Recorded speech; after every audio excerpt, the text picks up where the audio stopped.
Councillor McCann is. And if you hadn't noticed, today is National Bring Your Extension Cord to Work Day. We've got 4 people participating in National Extension Cord Day. And Mark's not here, but I'm doing a cross between a Councillor Compton and Mark DeHaas look today with my haircut and a little bit unshaven, so just bear with me. Yeah, and you're a little bit more shaven today, but anyway. Can I get into that argument? No, you can't. I've spoken to your hairdresser. So with that, good morning everyone, to members of the public, to council staff, elected members, to the Strategy and Operations meeting for the 18th of March. Got a little bit of a unique part of the process today with some youth from Kāpiti Coast College today that have come along, and I'm just going to give them the opportunity to pop up and introduce themselves and explain a little bit about why they're here today, observing our stunning behaviour as elected members as we consider the matters before us. So in no particular order, if you just want to pop up and just introduce yourselves either collectively or one by one, whatever you're comfortable with.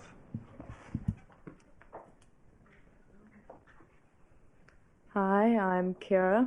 I live in Paikakiriki, and I go to Kāpiti College, year 9. Yep. Hello, I'm Ismay. Sorry, I'm quite short. I'm Ismay. I go to KC and I live in Paikak as well. And yeah, I'm pretty weird. Like, nah. People in Paikakiriki are just saying. Hi, I'm Mila, and I also go to KC Year 9, and I live in Paikakiriki as well. Oh, and if anyone is watching live streaming from Paikakiriki, I was just joking, okay? So don't mass emails of complaints. Kia ora, I'm Mia Nina, and I do not live in Paikakiriki. I'm a service captain at Kāpiti College and a member of the Youth Council, and I'm really excited to see how the meeting runs today. Thanks, Mila. We could tell you went for Paikakiriki because you're a bit more normal. So thank you.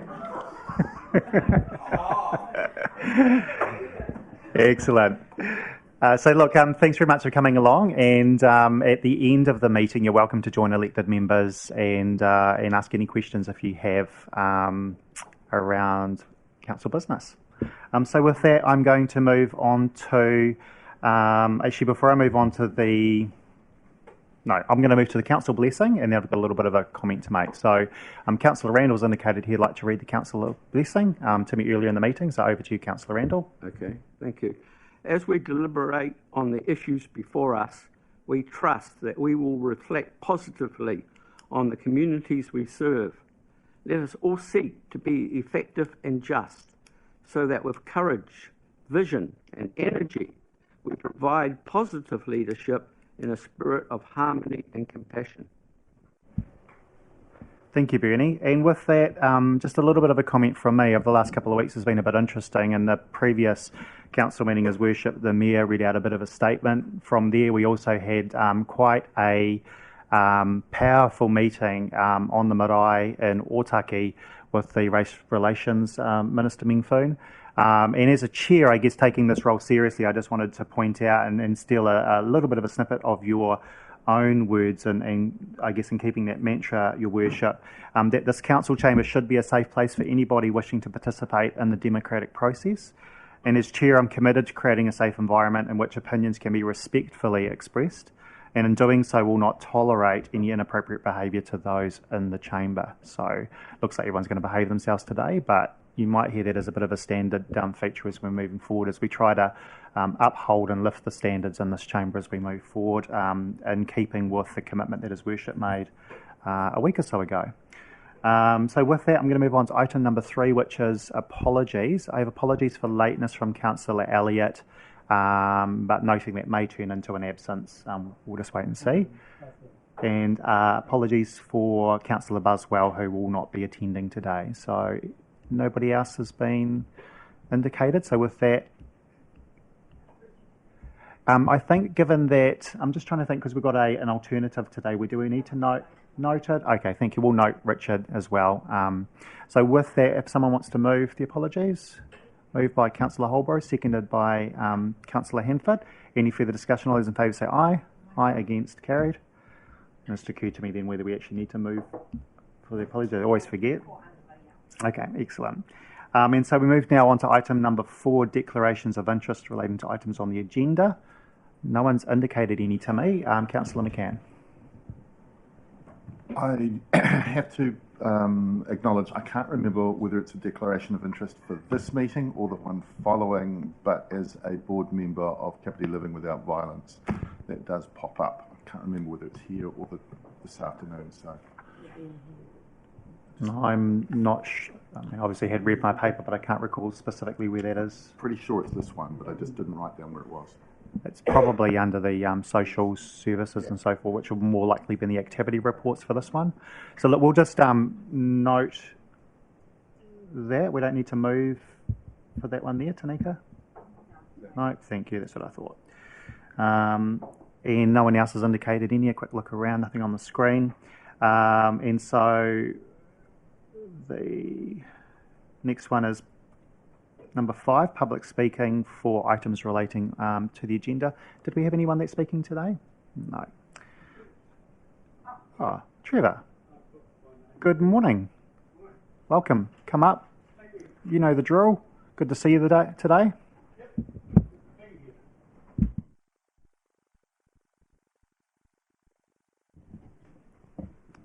Right.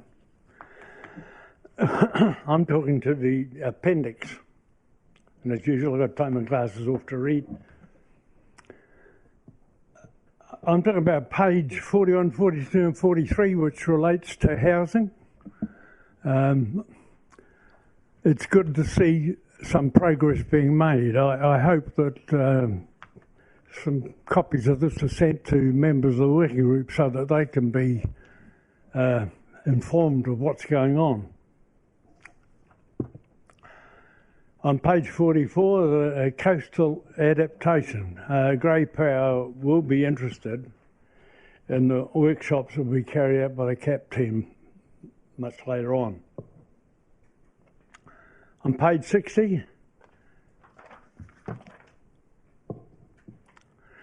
Grey Power believes that the project being carried out with council support to better understand family violence should also include elder abuse.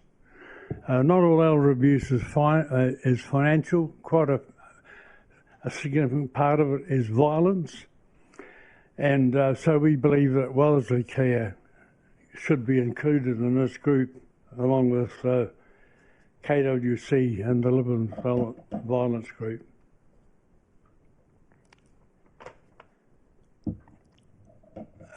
And perhaps in this area, the connectivity group's work should mention the work being done with the DHB with the older male prevention suicide group. And back to the old one, 61, neighbourhood support. Kāpiti Pagraper believes that Kāpiti is the poor neighbour in this activity, and the idea suggested after the Kaikoura earthquake have disappeared into thin air and all rests on Remo. The community deserves a real indication of progress in this area. Footpath safety. The council is doing a great job with the young children, with young people. The Grey Power and the OBC frequently receive complaints from their members about interactions by cyclists and motorised wheelchairs on footpaths. There was a recent consultation with the NZTA, but it just seemed to disappear into thin air. It got too hard, I think. Page 80, coastal management. There are 56 requests to repair seawalls. And I want to know, did the requests refer to the area where council's assets are protected, or were they on private land? And on page 89, stormwater, it's a concern to see that Greater Wellington focus on environment rather than flooding assets, especially when they designate this area is one of those areas that are likely to suffer from climate warming. And the last item, the water income figure, does that include the rates charged, or is it the cash income? Thank you.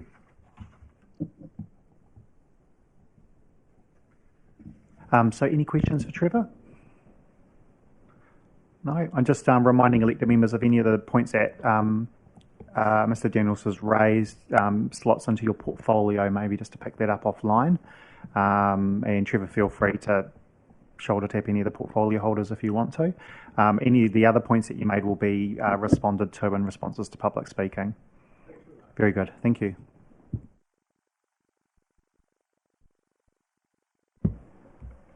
So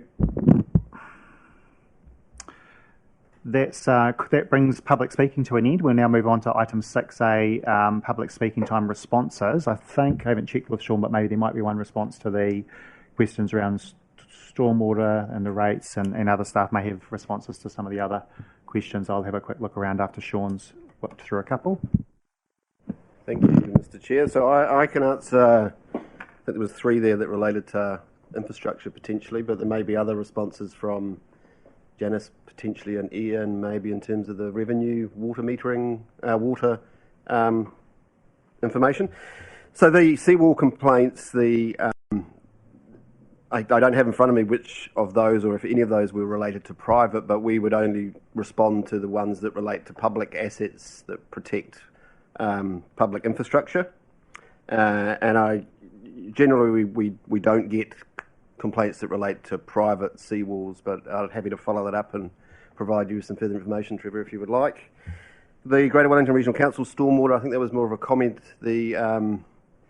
That has, with the, I guess, the national changes to focus on fresh water quality, that is I guess, an ongoing issue that for those sort of rural/urban councils that have a lot of their stormwater network provided through open drains or open channels or streams, that there is an issue there in trying to manage them for flood protection purposes, but at the same time trying to look after the ecology and manage them in light of the the National Policy Statement on Fresh Water and the changes to Greater Wellington's regional plan that certainly has a greater level of focus in terms of water quality than flood protection. And that's reflected in, I think, the LTP, the increased costs associated with that activity, to recognise that to some extent. The other one with regard to water charges, there would obviously be a lag, I guess, in terms of what's been billed and what's been paid, but Ian might have a better handle on that, although I'm expecting that is the projected revenue based on what we know.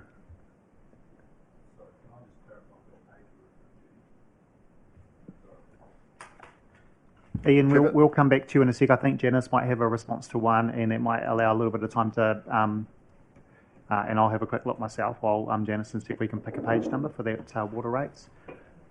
Probably the finance. Yeah. Janice, did you have anything further to add to some of the points Mr. Daniels raised? Morena, yes, through you, Mr. Chair. The comments around the family violence piece of work, that relates to an existing social investment contract that Kāpiti Living Without Violence and the Women's Centre hold, with an already kind of agreed set of objectives and deliverables around that. But I can certainly feed your feedback back to the team on that one. In terms of neighbourhood support, I think through the community safety portion of the social investment fund, there is a small amount of work going in to neighbourhood support. We work quite closely with REMO around their ongoing community resilience activities more broadly, but obviously that community safety piece will be reviewed alongside the other elements of the social investment program, because we are reaching the end of the first 3-year period of that program, so we can certainly take those comments on board for that, and I'll encourage the team to come and have a chat with you about that. Thanks, Janice. And Ian, I think it's page 13 and 14, just at a quick look. Yeah, I could have a go at it. I'm assuming that the water rates revenue is based on what we understand in terms of billing information with regard to the amount of expected revenue or revenue that's there. There's a difference then between whether that's been paid, or there's another table I think that talks about rates arrears in terms of that water activity. I think the other thing, team, to remember is that we forecast what water may be used for the future year. We obviously don't know how much people are going to use, and we also don't know what the weather's going to be like in terms of that use. So that's forecasted revenue, and then obviously the actuals will show the income, which is actual usage. So hence why you'll see some variations, and why, even though we try to run a neutral account in terms of that water space, you'll always find some unders and overs, because we just can't exactly predict what usage is going to be. So I hope that fully answers that question. Ian, you didn't have anything to add to that? Okay, thanks very much. All right, team, so that's the end of responses to public speaking. Not quite. Oh, sorry. I just wanted to respond through you regarding the housing. Yes, fully intend on continuing to communicate with the community and the remnants of what were the mayoral task force. Sorry, Councillor, for some reason okay, we just got to tap on the screen. The names hadn't come up on the screen. Thank you, Councillor McCann. And again, just reiterate, if you need to take any of that offline, Trevor, you can always catch the councillors in a break. So from there, we have got, looking through, item 6B, leave of absence. Any elected members requesting a leave of absence? No. 6C, matters of an urgent nature. None have been made aware to me. So we move on to item 7, updates, and there is none. And so we now move on to item 8, starting at 8.1, the financial report, and welcome staff to the table. And just while staff are coming up, I'm pretty sure there isn't, but I just wanted to check, Tanika, no one requested Zoom participation, staff included, today? Excellent.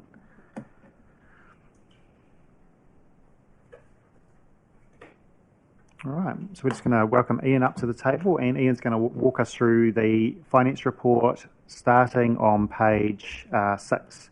And so over to you, Ian.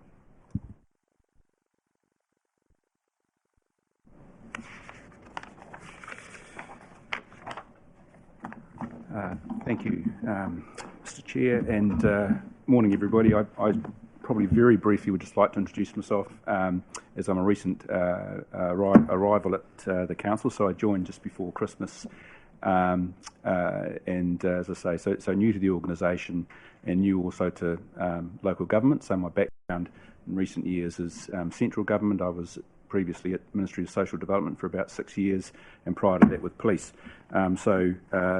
Steep learning curve for me at the moment, but very pleased to be here. In terms of the report, if I can take it as being read, a very brief overview from me would be that largely the council is tracking to budget thus far. If we look at revenues, this is on page 7, there's a summary of the profit and loss performance. Revenues were ahead by about 4 million year to date and forecasting to be about 7 for the year, 6.8 million. Now that largely relates to capital related revenues. So we've got additional unbudgeted funding that came in for 3 Waters, the Gateway project, PGF, and we're also ahead with our development contributions. So expecting that favourable variance to run through to year end. On the expenses, we're very much in line with budget, so we're slightly under at the 6-month mark, forecasting a slight overspend for the year at this stage, and that relates to additional costs in relation to the LTP process, the establishment of the new strategy and growth group, and there's general pressure across personnel generally within council. On the CapEx side of things, again, we're slightly under budget year to date, so around about $3 million under the year-to-date budget at December, but forecasting at this stage to be fully spent for the full year. I would just note in terms of the forecasts, this report obviously December, so reasonably early in the year, and there's a level of uncertainty, I guess, and conservatism in the forecasts that have been put in there, I think. But we're working very closely now in March with the business managers to ensure that the forecasts that come through into the March quarterly report will be as accurate as they possibly can, and those will then flow through into the final LTP discussions that you'll be having later on. So that's a brief overview from me, but very happy to take any questions you may have. No names coming up on the screen, so just a quick shout out. Councillor Compton. Thank you. Through the chair, I've got a few questions here. So given we run the long-term plan process every 3 years, what are the unbudgeted resources, in particular for this iteration of the long-term plan, that have cropped up? It's really the production processes, I suppose, the actual exercise of producing the document. There's, designers, publication costs, etc. There's project management costs, so we've had additional resource involved in actually administering and managing the process. And I think those would be the key things. Would something like the courier poll that was commissioned in December last year around the airport, would that be included in terms of the unbudgeted expenses for the long-term plan? Through you, Mr. Chair, I don't believe it would be part of that figure, but we'd need to confirm. Yeah, and I'm sorry, the only reason I haven't answered that is I don't actually know the answer, so I'm happy to confirm back to you. No, that should have just popped up when you're running through those things. And in terms of that unbudgeted spending on personnel costs of 1.2 million, what sort of percentage increase is that on what are the personnel cost component of that would normally be? Because I think that before it's lumped together as personnel maintenance and operations. So what's the actual specific personnel figure out of that? So just to understand how much we've sort of gone over that particular line item.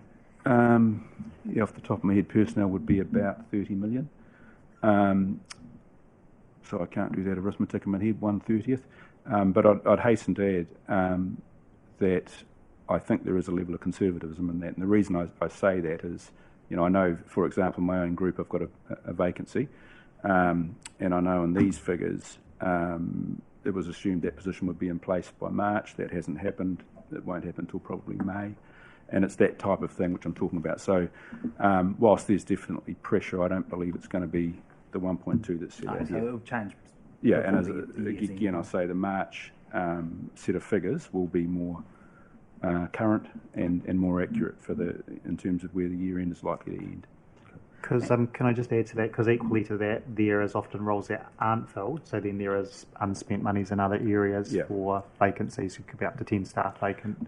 And managers will naturally tend to be conservative, and as I did with my role, and assume that position will be filled, but it doesn't always unfold that way. So it's a case of seeing what happens over the next 6 months, really, to see how that pans out. The other question that popped up in my head was relating to the discussions we've been having around the three waters, and I guess looking ahead, are we doing any work to understand what any risk is around if debt gets transferred across, if the reform happens, what sort of financial risk that opens up to us in terms of our interest rate swaps and that sort of thing? Or is that sort of a bit too far down the path at this point? Yeah. I can add a little bit to that, I think. So yes, with regard to timing, it is probably a little bit too soon. We are part of the Wellington Regional Working Group. We had the presentation we had recently was from that group, which is a collection of the senior managers across the region who are, I guess, working in parallel with what's happening with the DIA and with what's happening with that process. And there's an allowance in there to do some additional modelling and some work associated with looking at what might those impacts be on the council in terms of whatever model the government come back with. Because a lot of the focus with regard to the DIA and their work obviously has been on what might the model look like and what might the actual scale and size and function of those new entities look like, but they're not looking at what might that mean necessarily to individual councils. So yes, there's a fair bit of due diligence that we need to do associated with that will, after tomorrow, we'll get a better indication as to the scale that will then trigger us to look at that in more detail. Cool. Perfect. Thank you. Thank you, Councillor Compton. And before we move on, I actually had a couple of comments that I should have made before Councillor Compton asked us, or for any elected members asked their questions. And Ian, you feel free to correct me if I'm wrong here. But there's been, I guess in terms of trying to help elected members get a better understanding as we move forward around the finances, and particularly around debt, particularly around swap rates and derivatives and so forth. So if you look at the paper on page 7, it's referred to the unrealised gains on the revaluation of the financial derivatives. So there's been discussions time and time again around the derivatives. Councillor Halliday, I know that you've raised questions around this. Councillor Compton's made comment about it, and others as well. So in this instance, if I'm correct, we've got a gain here in terms of the swap rates. Previously, the discussion was around some losses. But remembering the key term here is that they're unrealised, okay? And that's whether they're unrealised, whether they're a loss, or unrealised, whether they're a gain. And I've made a comment to myself here, I use the term swings and roundabouts. And that's the nature of that in terms of how it works. Not to say that there isn't risk involved with that, but what we're seeing here today is a gain. And if you read further through the paper, it's further explained. It's on page 7, but then it's further explained down to, on page... it's highlighted further down on page 10 and so forth. So actually, if you read through the paper, you can see the swap rates, the derivatives. You can also see the other point that I wanted to raise your attention to is our debt. So our debt fluctuates as well as we have our net debt and our gross debt. Net debt sitting at, I think from memory, 163 million or thereabouts. Gross debt, I didn't actually look at the figure, but I think it's about 208, 210 million from memory. You'll also see in the paper debt coming off maturity and new debt being raised, put into term deposits, and that's that whole portfolio that the incredible team and the finance team manage, and hence why we get the good reports that we do. Ian, do you want to add anything? I've probably a very layman's explanation of how all that's working, but it, to some people it does look a little bit mystic. And I'm just trying to help it be a little bit more clearer to everyone around how we draw down debt before we need it at a lower rate. We'll then put it into a term deposit. So I don't know if you want to add anything to that. Yeah, no, excellent summary, thanks. The unrealised gain portion, certainly that is on the P&L there, page 7. In the end, that's a requirement of accounting standards that we basically recognise the difference in value between the swaps that we've got and where the market goes. So depending on the movement of the market, you get a gain or a loss, but it is on paper. It's on paper because we don't intend to close out our positions, and so it's kind of interesting to know, because we're always contracting in advance. You're always going to get these movements, but they really are paper adjustments, and over the life, eventually they will work away to nothing by the end of the instruments. So it's accounting. Thank you, Ian. And if you draw your attention to page 11, number 24 and 25, you'll see where the new debt was issued. So that's gross debt. That's not debt for a new gallery or anything, although that will be drawn down if we make that decision. And then at point 25, there's the 20 million for the long-term borrowings that matured on the flip side of that. So I hope that has helped people as we move forward. You'll recall at previous meetings I've sort of touched on this before, just to get your head around a little bit more around that sort of finance side of things on this. So we'll now move back into the further questions. Councillor Halliday. Thank you, through you, Mr. Chair. And look, just adding to what you just said there, we've had an average rates around the 4.6 mark. So this sort of change, is that bringing that average down? Is that right?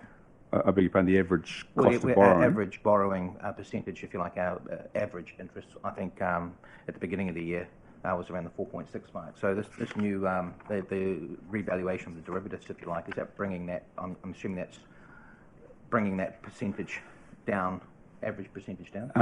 It's the average rate that we pay is really the product of the borrowing environment we're in, and the rates, the contracts we're able to buy. So yes, because of the general environment at the moment, those rates are coming down. So our cost of borrowing is lower now than... That will affect the average, won't it? Over time, at the moment, in the period we're in, it's quietly coming down. But that is not directly related to that gain or loss element. I really would suggest... That's the new debt that comes, the new...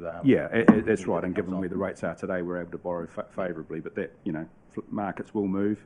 One day it will go the other way. And hence why we have a balanced portfolio, and you'll have a number of different ones on different terms and different amounts. So any further questions? Yes, there was actually, and Councillor Compton actually brought up my one about the 1.2 million variance, which was great. Thank you very much. But one question I did have around number 15.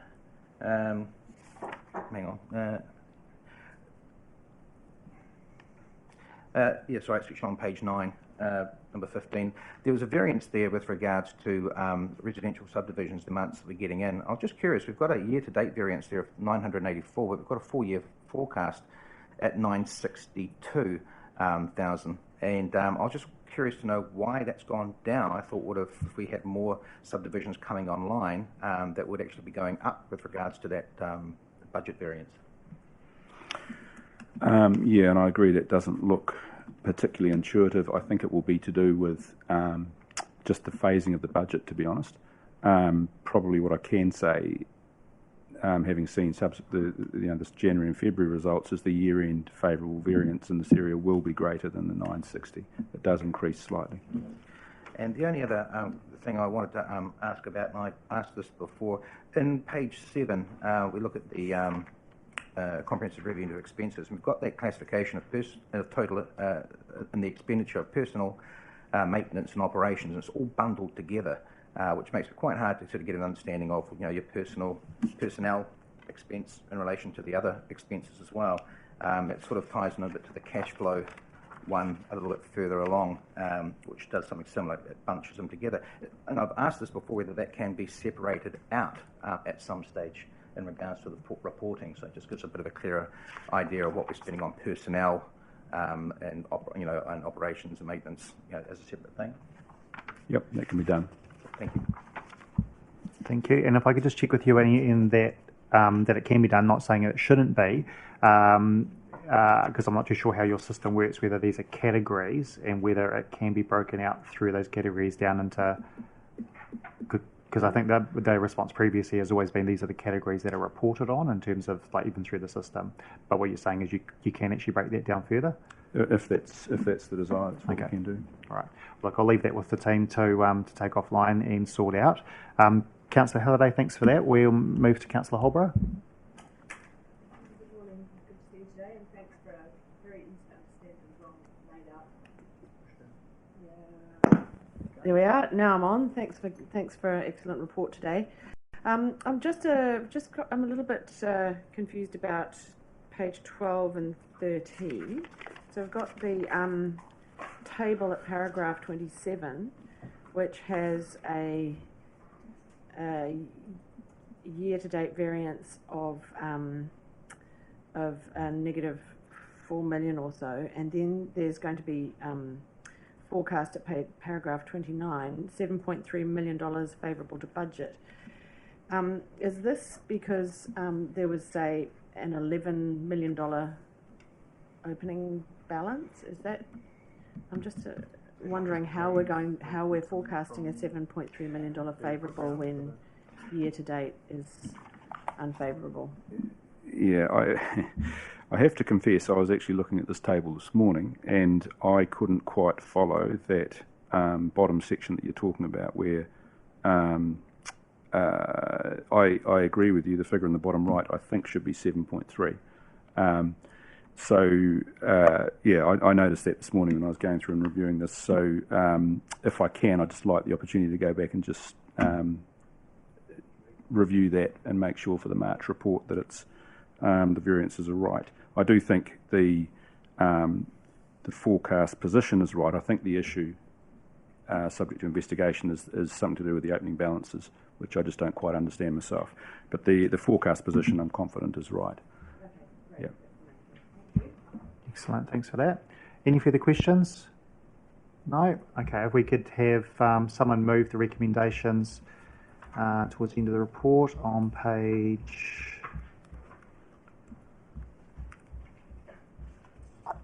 Scrolling down. Page 25. Moved by Councillor Randall. Seconded by Councillor Halliday. Right of introduction, Councillor Randall. Waived. Thank you. Open for debate. There is none. I'm going to put that to the vote. All those in favour say aye. Aye. Against? Carried. And thank you very much, Ian. Looking forward to working with you. I was thinking as you came up actually, because we'd spoken and met each other, and I just couldn't remember whether you had been at a previous meeting. So apologies I didn't introduce you. Thank you very much.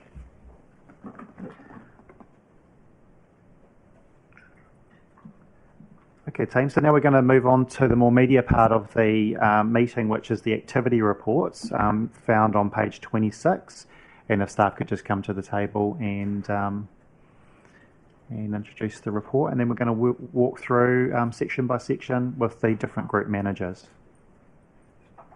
Again, it's been pretty good today, but just reminding elected members, if you can, as Councillor Halliday has done, note either the page or the number that you're referring to. It makes it extremely easy much easier for us to pick up on the point that you're raising. And so I'm going to hand it over to you. Thank you very much. Welcome, Maurice.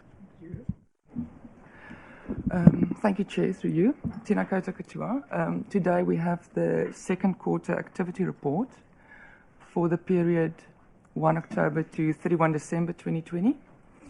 As per normal, I will just give an overview of KPIs and projects, where after the group managers will talk to updates in each cluster.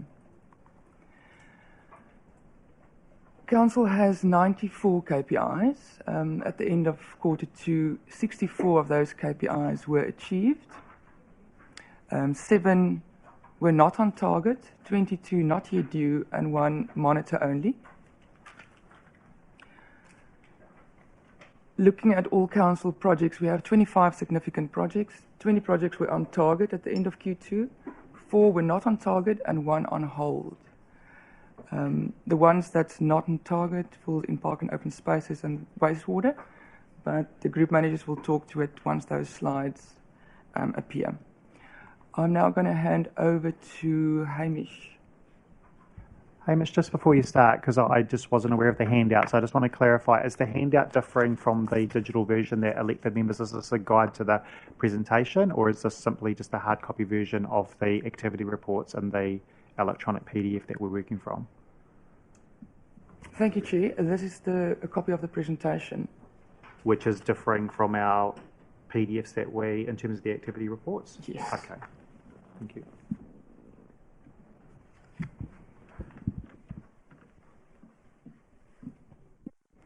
Councillor Pravanov? Yeah, through you, Mr. Chair. I was just wondering whether, when you're going through, or various people are going through the report, whether they could actually note where the differences are in the hard copy versus the PDF one, please? Yeah, sure. So look, team, I guess I'm asking the question as chair because it's a variation from the way that we have normally run the activity. It's not? I can't remember. It's just a copy of the presentation, and it should reflect the same information, but with bullet points highlighting areas of significance or areas we want to draw your attention to. So, sorry, Mr. Chair, that's the hard copy that you've just been provided, and it is a reflection of the actual data in the report that you have as well. Right. So just before we move on, sorry, Hamish, I know you're eager to jump into it, some exciting information there. But with the activity reports, we can get a little bit lost in them. So I will try and remind you what page, we're from 114 to 118 or whatever, and if group managers can as well. So we're really clear about what part in the report we're referring to. It also means that if elected members have questions, you're not asking it at the wrong time, and equally you're not missing your opportunity. So we'll see how we go. I'm going to hand it over to Hamish. It's your moment of glory now, Hamish, so it's all yours. Morena, everybody. I'm just sitting in for Natasha, so I'll give you a bit of an overview of some of the key areas that sit within the Strategy, Growth and Recovery group. So starting with today, the COVID-19 recovery plan. As most of you will be aware, that the recovery plan itself was adopted back in October last year and is a living document, but contains 42 action points to help address 3 key areas of foci, including reconnecting our community, reactivating business and economy, and restoring social well-being. As you'll see, there's an update on this, is on page 39, of the appendix that we've got there. And some of the key highlights that we have for the reporting period to December last year includes just identifying some of the key events and initiatives that were held over summer to support community and recreational opportunities across the parks, and in particular the Arts Trail and the Kāpiti Food Fair, and just highlighting the overall successfulness of ongoing About Love Local initiative that seems to be well supported across the Kāpiti communities as well. And the last point just to draw your attention to there was around the success in securing funding for Hepotama Rangatahi funding for a 2-year youth initiative up in Otaki, with that program currently getting underway.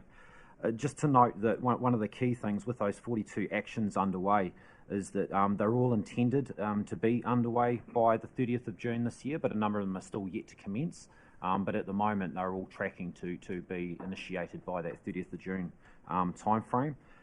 Just one other thing to draw your attention to is that I think in the last update, or in this update itself, it mentioned the support or getting recruitment for a funding coordinator, and just to confirm that position's now actually in place and underway to support council and partners to be able to access various government funding sources and opportunities to support COVID recovery.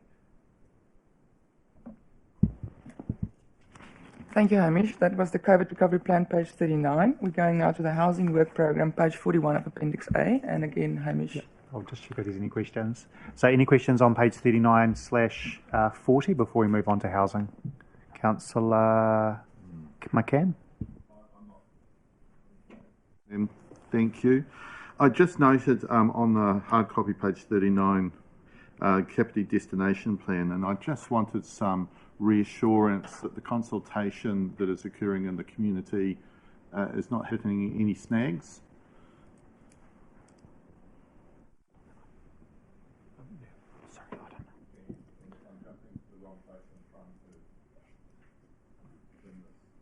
Look, I'm not aware of any. I would need to follow up with the team, but there would need to be further consultation as we come back with the findings from the work done to date, and making sure that we check that in with those parties that we've talked to already previously. So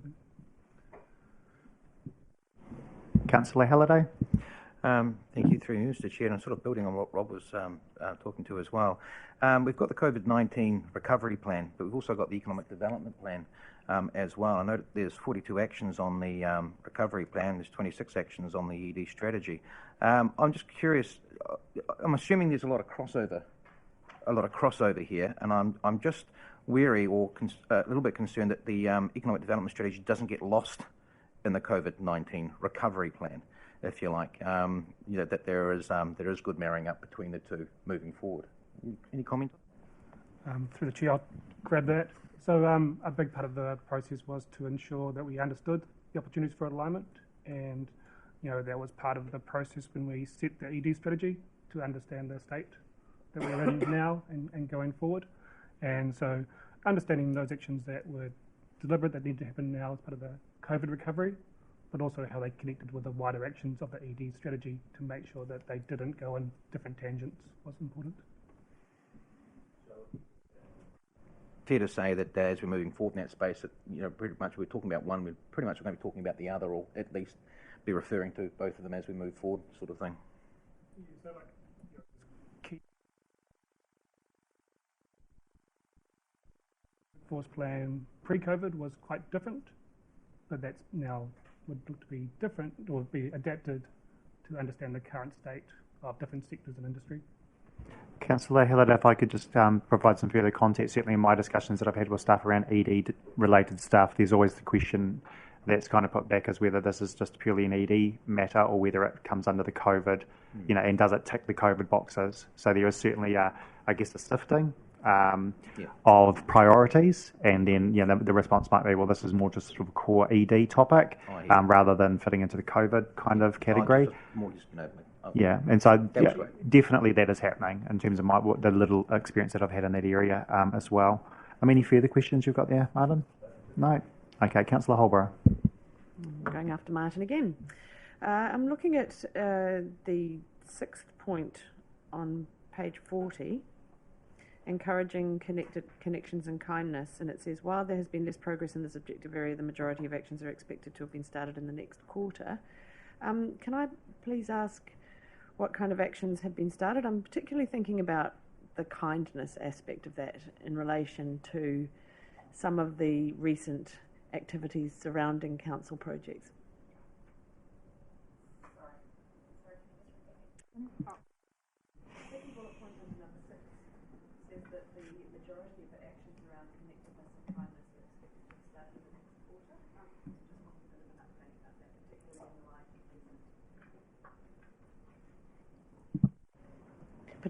I was wanting a bit of an update, particularly in the light of recent activities around council projects.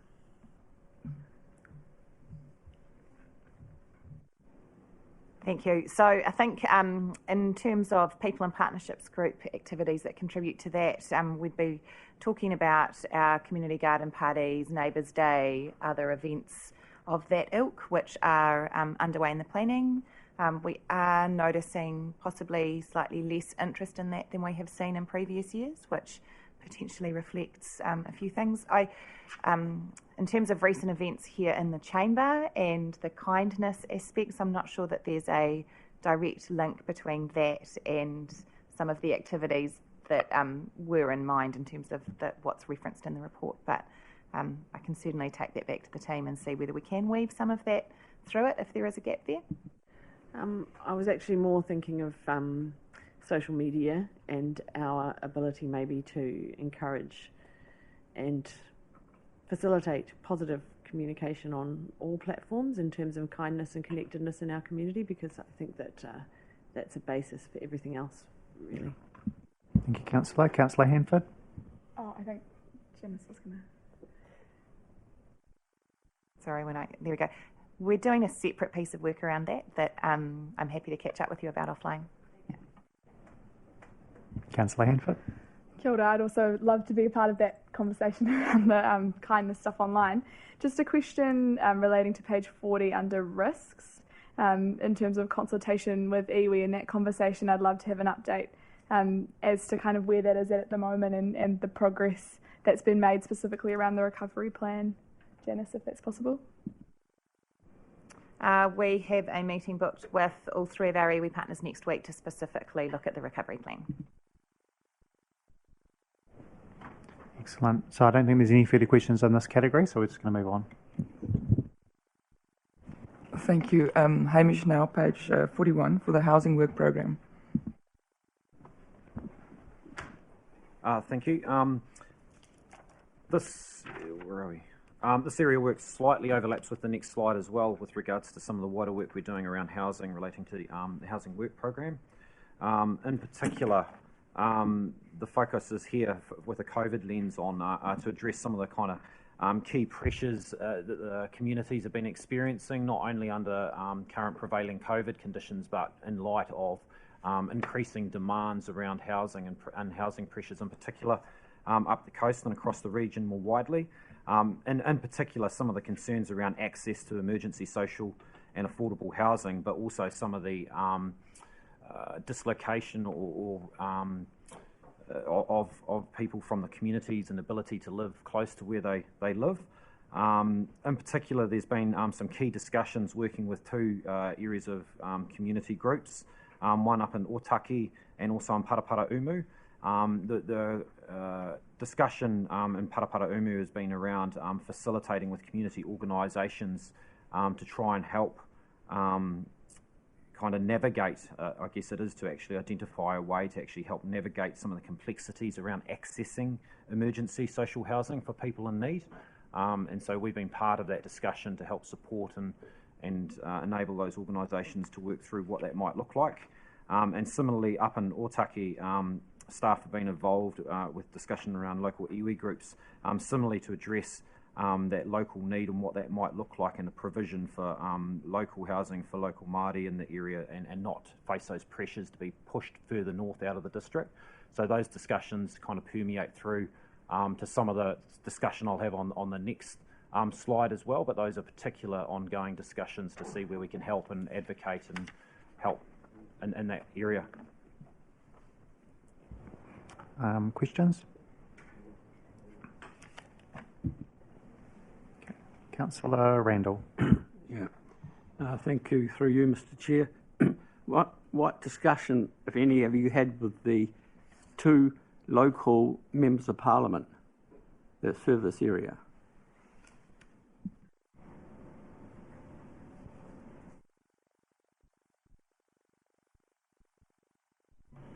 Would you like me to answer that? Hang on a sec. Thank you for the offer. I'm just looking at staff first.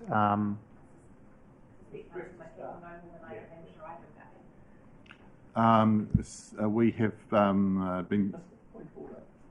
Councillor Randall. Okay, thank you. So, Dougal? I believe that there have been conversations with the local MPs, but I suggest that possibly Councillor McCann has more visibility of the nature of those than either Hamish or I do. Thank you. So, Councillor Randall, Councillor McCann can provide an update now if you want to, or you can take it offline if you'd like to chat with him about what work has been progressed in the area with MPs. I'll leave that up to you. Okay, thank you. Was that the only question you had, Councillor, just before I move on? Looks like it. Councillor McCann. Please wave. Okay. Good morning, Councillor Elliott. Good morning. Thank you to join us. That's all right. So I have got Councillor Halliday up next. Thank you, through you, Mr. Chair. Sorry, just bear with me for a second.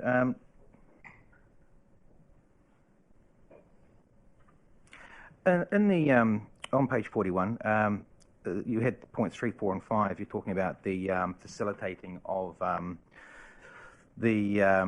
facilitating with regards to Mary's Guest House, etc. Is that the work that's being done with regards to the Kāpiti Health Network? Is that sort of part of that, I suppose, connection process between the Kāpiti Health Network Council and requirements from the community as such?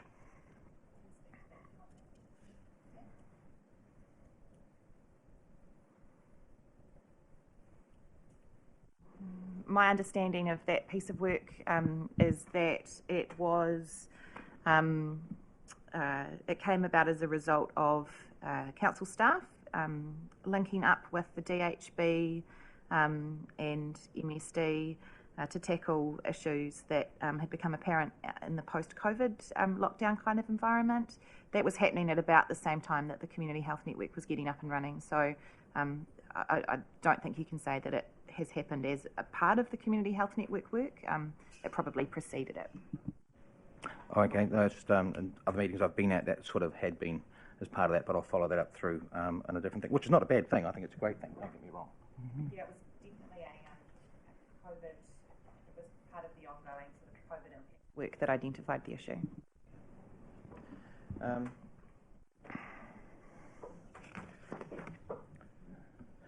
Point 7 on page 42 investigates suitable landowners to support housing developments, giving greater weight to the use of council land.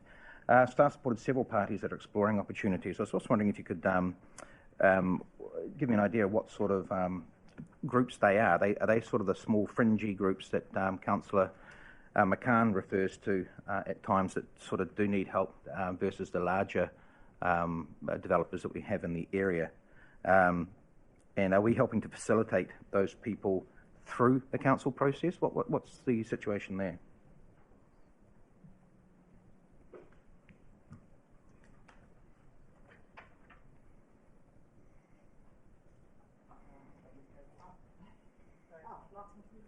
Oh, sorry. There's probably some detail required in our response to that question that neither Hamish nor I could answer in Natasha's absence, so we might come back to you on that one if that's okay. In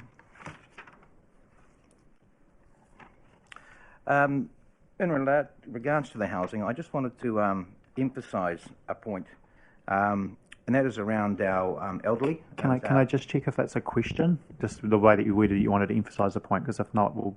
if it's just a comment, then I just need to be fair to everybody. It's not a question. Thank you. Like I said, just repeating it just to be fair to everybody around the table. That's absolutely fine. Any further? Nope. Okay, thank you. Councillor Hanford. So hold that thought, Councillor Halliday. Councillor Hanford. Kia ora through you, Mr. Chair. I'm just wondering, point 9 on page 42 around partnerships, opportunities kind of in the housing sector. What conversations have been had with Kāpiti Youth Support around housing solutions for youth who might be sleeping rough? I'm just wondering if you could provide an update on any conversations that might have happened there.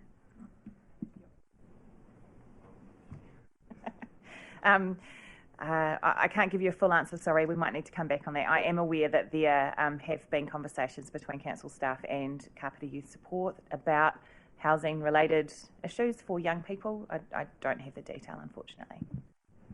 Okay, so staff will come back to you, Councillor Hanford, offline. Margaret. Oh, Guy. Mr Burns, Paraparaumu Community Board. Yep, page 42, both point ones. The COVID epidemic continues to place strain, and the next point one, the COVID epidemic and pressure on the rental market. I just can't quite relate to the COVID epidemic putting strain on the availability of emergency housing and so forth, considering we really haven't had an epidemic in New Zealand. I thought it was more a question of supply and demand. So can you just explain how the COVID epidemic is impacting on housing, etc.? My understanding of the situation is that COVID has occurred alongside, obviously, increasing demand on the local housing market, which has exacerbated some of those pressures. So with limited supply available across the housing continuum, both of emergency, social housing, and also the provision of market housing to actually meet increasing needs. So as well as COVID and the market and increasing house prices putting pressure on people's ability to provide, there's also been a number of people actually coming back into the district. So the district over the last few years has been experienced quite significant levels of growth. And so that additional, and with people coming home, additional pressure coming and coming back to the district as well from elsewhere in the country where they might be facing employment challenges or others and coming home to where they're from. It's those kind of scenarios that is exacerbated, and also decisions from private landlords and others in that market are collectively putting pressure on those at the social end of the continuum who need emergency housing, who can't afford, who find themselves in other circumstances, with others in the market as well who are also increasingly finding themselves under pressure, being able to meet market rents and others as well. Thank you, Hamish. I can't see any further names up on the screen, so I've got a couple of questions myself. Just briefly, the point number 2 on page 41, I was unable to attend that, how we do another commitment, but was interested in what the next steps or outcomes from that, who we were. Obviously, if staff aren't present at the meeting that we're in, that if someone could just come back to me, would be excellent. So is that an offline discussion? Yep, I'll follow up with that. Thank you, Hamish. And the second one is relating to a number of times in the housing sector, that section within the paper, it refers to a lot of the great work that staff are doing in meeting people and organising discussions and that. It doesn't actually refer to any of the work from the portfolio holder. So does that mean he's not doing any work? Or no. More seriously, what I've made a note here, on a more serious note, I just wondered in terms of any portfolios and portfolio holders, whether it refers to staff and the portfolio holder, not necessarily naming it, because obviously I'm thinking regardless of who's around the table. My point in raising that is, if people are reading this, it doesn't actually illustrate the work that elected members put into this field as well. So there may be no items on this that directly were involved with the portfolio holder. I don't know, I haven't asked him, and he hasn't raised it with me. But is there ability to? Shall I have a crack and then Sean can see whether he needs to fix it? I guess as a general rule, I would say, given that the purpose of the quarterly report is for the organisation to update elected members on activity that we have underway to meet the KPIs that and other commitments that we have to deliver on as part of the LTP, it would largely be about demonstrating progress towards those outcomes. We hadn't thought about specifically in any of the portfolios relationships that I'm involved in, whether we also need to use those reports to tell a story about the activity that elected members are carrying out along those lines. I guess I would suggest that these meetings where we are talking about these programs is an opportunity for elected members to share with their colleagues the steps they've been taking alongside the work of staff. But it's just my perspective on it. Thank you, and I don't want to enter into a debate myself as chair with the staff over that, so I'm happy to take that offline. I do know that His Worship the Mayor has something to follow up. But to clarify, as an example, it could say staff and the portfolio holder continue discussions. That's all I'm suggesting. That may not be appropriate. We can take that offline. Your Worship? I take the point that has been made that this is the opportunity where portfolio holders engage with rigorous questions and stuff.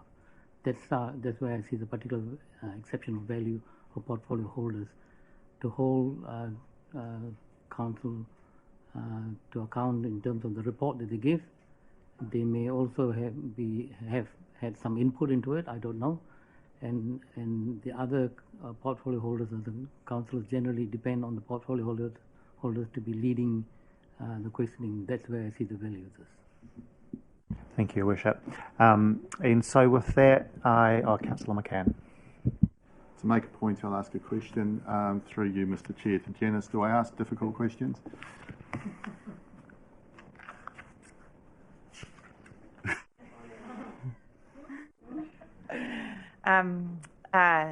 Searching, insightful, and challenging questions always, yes. Thank you for that update. Councillor Halliday. Oh, Councillor McCann. Thank you. Thank you. The check's in the mail. I would just like to know, I'm going to hold some of my questions because we don't have Natasha here, and I feel that some of the questions need to be asked directly to Natasha, so that's the reason why I'm going to go silent. Thank you. Councillor Halliday.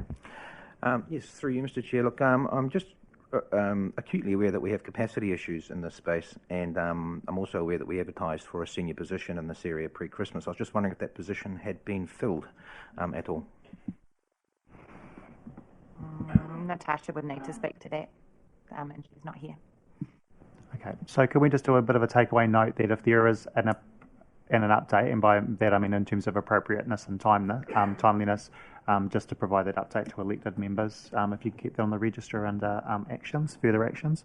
Tanika, thanks very much. So team, good discussion. I am just aware we're at 10:30. We'll probably stop at 11 for a coffee break, if that's, check with our union rep whether that's... but I'm just mindful that we have another meeting. We have another meeting after lunch in terms of full council. So it's not a we're performing poorly, but just reminding us in terms of working through the agenda. So handing it back to staff to move on to the next category. Through you, Chair, we're moving on to Policy Work Programme, page 45. Just following up on the previous discussions, it's connected and some of the key areas of work underway with regards to the housing program that was agreed last year. And one of the key foci at the moment is about initiating and getting underway the housing needs and social impact assessment.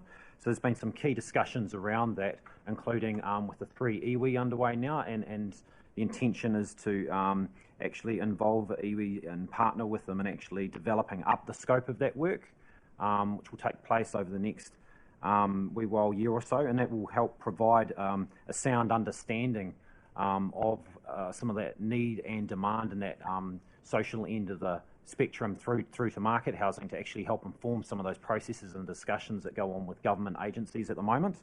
And that's the second point just highlighted on the slides there, is just drawing your attention that there is a range of ongoing discussions staff are having across a range of government departments and also local community housing providers and other organisations in its role to help facilitate and advocate and join opportunities for development across the housing continuum. And that includes, just linking back to Councillor Halliday's early question, that does include a number of people and local housing providers, and in some instances potential for partnering with third-party developers as well, like the government through HUD and others. Thank you, Hamish. And look, just before I check if there's any questions, I just want to make elected members aware, if you're just a little bit confused like me, we've skipped coastal, which was at page 44, because normally we walk through the agenda from top to bottom. Sean's just said we will be coming back to that in the infrastructure section.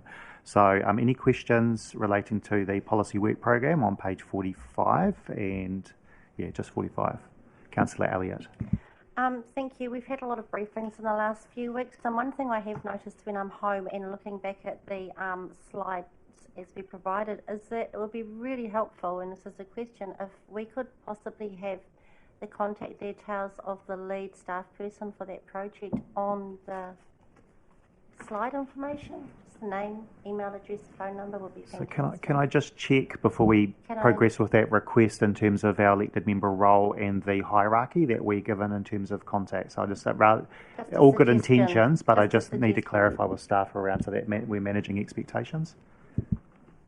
Yeah, thank you, Mr. Chair. Yeah, I was just going to say there is a protocol in place as to the relevant contact person for a particular area, and they could then provide you with an update relevant to those particular areas if you've got a project-related question, rather than the actual direct contact with the activity manager or the person that's doing the work on that particular piece of work. So if I could use an example of myself holding the roading portfolio, Gary Adams and the team working on a particular something, footpath, we'll make it up. I don't go directly to Gary, even though I know him, and even though I hold the portfolio, I will go to Glenn or Sean because they're my, that is on a portfolio one. If it wasn't portfolio related though, then I would potentially touch base with Janice, who's our group manager for Autaki, and say, hey, look, I want to talk to someone about this particular issue.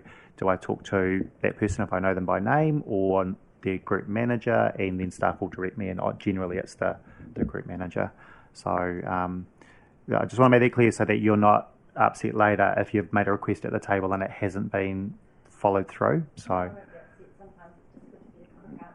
and you may be able to. I'm not saying you're not, but equally I don't want to put the organisation in the position where elected members are contacting staff directly that are the writers of a report or a project. So, anything further, Councillor Elliott, in terms of questions? Thank you. Councillor Holborough? Oh, sorry. Councillor Pravanov. Thank you, Mr. Chair. So just following up on Councillor Elliott's question, excuse me, I'm wondering whether it would be useful for in these reports to actually maybe list the various briefings that we have had on these topics, so that if we want to refer to some of the detail, we can do that. So just checking which staff member wants to respond to that. I guess part of that will just be the potential extra workload that may or may not incur. But Ms. McDougall, are you looking at responding? Don't know which one of us is best placed to respond, but we could certainly look at whether or not we could make available some kind of list in LG Hub that keeps track of what date we had briefings and when, that we could keep that. I don't know, we could take it offline. Trying to pop it into the quarterly report process might be quite a bit more complicated. So we'll look at whether or not through LG Hub there's a way that we can make it easier for you to keep track of what briefings have happened and when.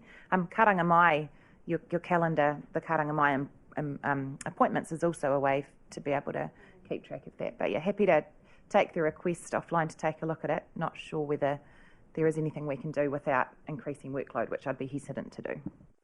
I think that sounds like a good solution, and as long as it actually lists what the actual topic of the briefing was, I think it'd be useful. Thank you. Thank you, Jocelyn. I think the staff are taking the point, and we'll see what they can do in that area. Councillor Holborough, and actually, sorry, just before you do, just reminding elected members, I had to quick pull it out of my bag. So we are given this, which I keep a hold of and don't always remember that I've got it, but it does give you who your contact people are in the different areas, and I think it's been updated since we've had the deck chairs reshuffled. So, Councillor Holborough. Yeah, it would be a good idea to recirculate that actually, because we've got a new appointment at a group manager level as well. With your leave, Mr. Chair, I'd just like to make a brief comment. Is that okay? In regards to? Just the proposed district plan variation 2, I just want to acknowledge the work of staff as they've worked through those variations. I was involved as a commissioner on that particular variation as well as at least one other, and there's been a huge amount of work going into completing that work and notifying the proposed district plan, and I think now is probably a good time to say a huge thanks to staff for the enormous amount of work that's been going on in that area. Thank you, Councillor. And Tanika, if we could just note that at the appropriate part in the report, whether it's at the end in terms of the staff. I did one. So that's in regards to the effort and work put in and the great work from staff around the proposed district plan, variation 2 and so forth. So you can catch up with Janet in the break if you need to. So team, I think there's no further questions on that particular category. So back to you, Maurice. Hamish, are you comfortable that we're done with the policy work program? Okay, thanks through you, Chair. We're now moving on to the independent organisational review. Janice. Thank you, through you, Mr. Chair. You may remember that in response to the independent organisational review, staff provided a response that had 4 key focus areas. The first one being strong and effective partnerships with between elected members, iwi and management. The second being building organisational capacity and capability. The third, business planning to ensure we are clear on our priorities. And the fourth, an increased focus on public participation and democratic participation. So progress in the relevant quarter is outlined in the report, and then there are 4 key developments that we wanted to bring to your attention today. The first notes that we continue to have conversation with our iwi partners about reviewing the shape of our partnership going forward. The second refers to an internal piece of work called The Big Why, which was a fairly intense piece of work that involved all staff in the organisation to capture what our core purpose for the council really is. That's important for driving a consistent approach to doing what we do across our organisation. We've noted that a new business group, Strategy, Growth and Recovery, was established in this quarter, bringing a number of existing teams together to focus on both recovery and strategic growth. And we've also captured some work that we're doing around our new digital engagement and consultation platform, Engagement HQ, so trying to increase participation in our work via some new tools, and you'll see that being used through the long-term plan work and other things. Thank you, Janice. I've got a couple of questions myself, which I'll kick off, and then I'll move to Councillor McCann and any other elected members. And so on page 46, just the paragraph above the focus area 2, it refers to the, that category refers to working with iwi and the relationship between elected members and management. Part of the question is a comment, but it leads into a question, and that's that there certainly has been good work with iwi around this area, and personally I've seen some great improvements and feedback from iwi around that. We did have some sessions with elected members and management, which I think were productive. Where the question goes was that I'm not too sure. I know that Covet and LTP, I'm thinking, has probably had an influence here, but I'm not too sure what work has been planned as a result of our days to improve that relationship and communication between EMs and management.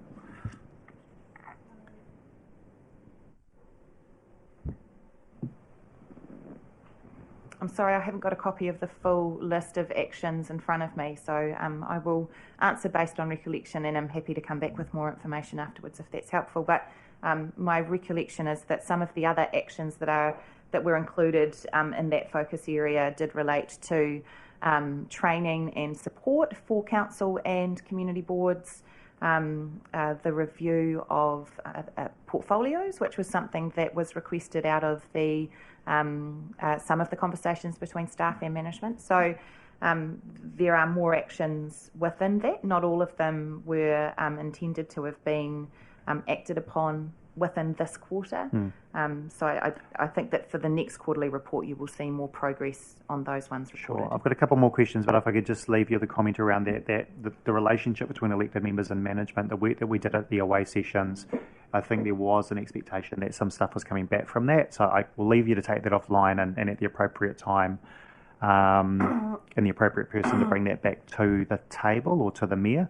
The next question I've got is on page 47. Really good to see the comments around the independent audit of the resource and building consent applications. When can we expect to see the feedback from that report?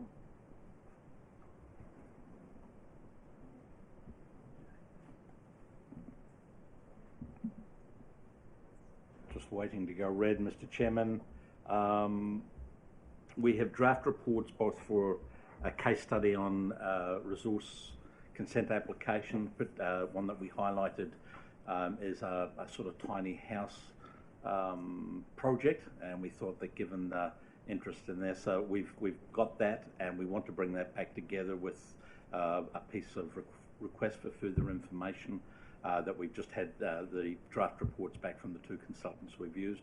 They'll come to SLT in early April, and we'll package those up in an appropriate way to bring to a workshop or briefing, hopefully by the end of April, early May. Okay, There's that's some great. really good learnings out of that. Excellent, thank you. I have got Councillor Elliott next. Thank you.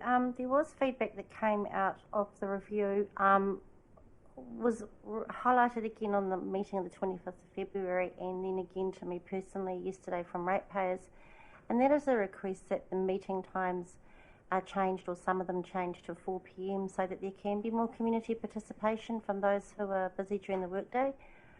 I just wondered, at this point in time, is there any further work towards that, or is that just going to be a no because of the availability of externals? So in terms of what we're reporting on through this quarterly report, it is the actions that we put to Council in response to the report and that the Council accepted. There was nothing specific in there about meeting times, so we wouldn't be reporting on that here. I'm happy to have a conversation with you offline about the feedback that you're getting from the public, but we've got no specific actions at the moment looking at meeting times. And it might just be helpful to have a quick flick back through the independent report and just clarify that that was specific, or whether that was independent people's view of what could be a solution relating to a topic, because I'm just mindful that we start putting work into doing that when it's not actually direct feedback. It might be independent individual people's views. So if you can follow up on that, or staff can, that would be helpful. Councillor McCann.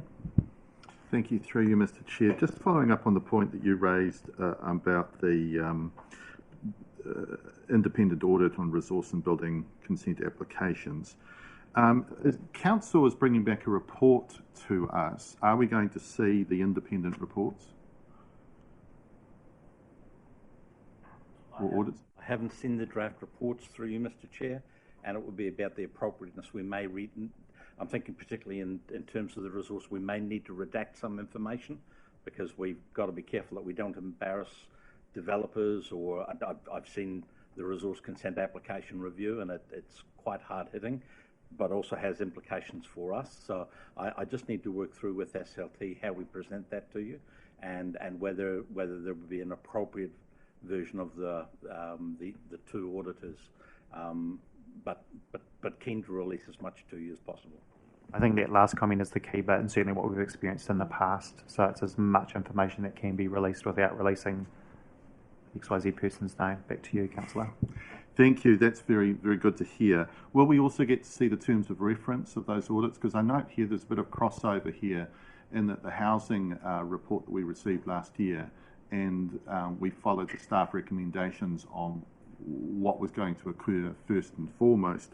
One of those areas where staff didn't recommend further progress was actually in this area. So I'm just quite curious to know the crossovers and how this work came to take place, and I'm absolutely in agreement with it taking place. Through you, Mr. Chair, I can't put my hand on my heart and say there was a formal terms of reference. This was a piece of work that was progressed just as I started to progress as I came into the role, but we can talk you through what the framework was given to the reviewers, and it is based out of the organisational review recommendations, so we can certainly talk you through in an open and transparent way the brief that was given to the reviewers. So can I just follow up? Is that an offline discussion, or will that be to the full council? Look, again, through you, Mr. Chair, I'm not going to wait to go red anymore, because hopefully my voice carries. We would do that in an open, transparent way, and set the scene for you when we bring those reports back As I say, it's most likely to be a briefing. I'm seeing Janice needs to.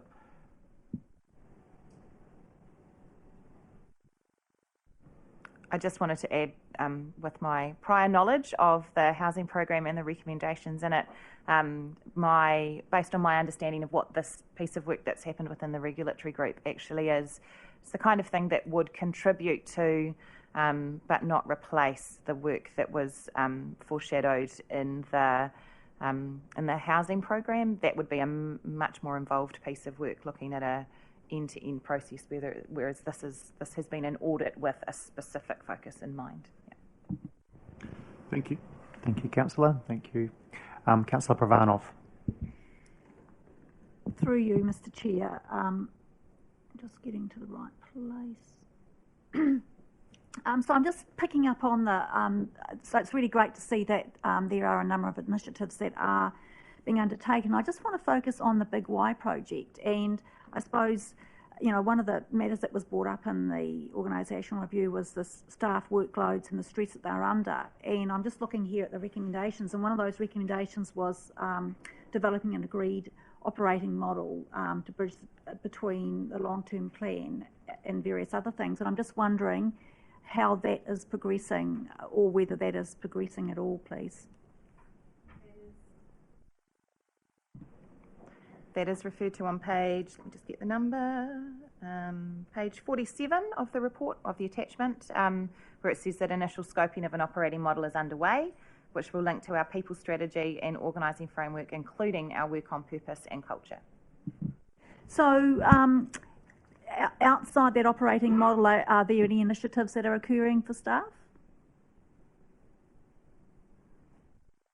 So as a core and ongoing part of our organisational development program, we have a range of initiatives occurring for staff, specifically in relation to the Big Why, that's being followed up by the Big How. So about so taking, I guess, that purpose work that we've all aligned around, and looking at what that means in terms of how we do what we do in our daily work. But in any given year, there are a range of organisational development activities that are underway. Thank you. And that was the big answer.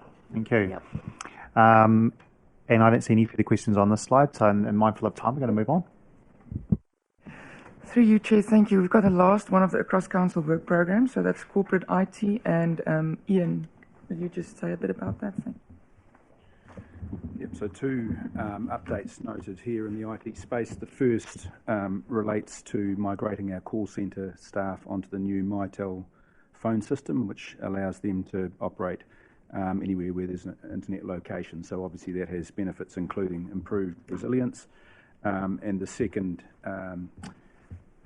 milestone is that we've updated our aerial photography. So every 4 years we refresh the aerial photography. We participated in a shared RFP with other regional councils, and that occurred in January, the refly, and our records will be updated in coming weeks. Thank you, Ian. Any questions? Councillor McCann?